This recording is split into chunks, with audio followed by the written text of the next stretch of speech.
कोरोनाच्या काळात ते आम्ही दादांच्या माध्यमातून 1,39,00,000 रुपये खर्च करून गावाला मुबलक पाणी देण्याची व्यवस्था त्यांनी केली व ते पाणी काढल्यानंतर त्याचं जे वाटप आहे ते 3 प्रकारच्या चाव्या लोकांना जावाव्या, गरम पाण्याची चावी, ॲरो फिल्टरची चावी व खर्चासाठी एक चावी अशी संकल्पना त्यांची आहे.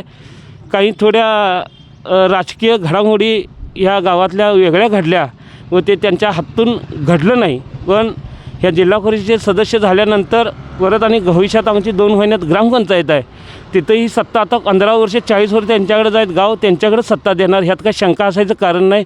कुठल्या भविष्यवाणीला भविष्य विचारायची काही गरज नाही आणि ते उत्कृष्टरित्या या 3 चाव्या लोकांना मिळतील अशी माझी प्रामाणिक अपेक्षा आहे आणि ते पूर्ण करतील अशी मला खात्री आहे.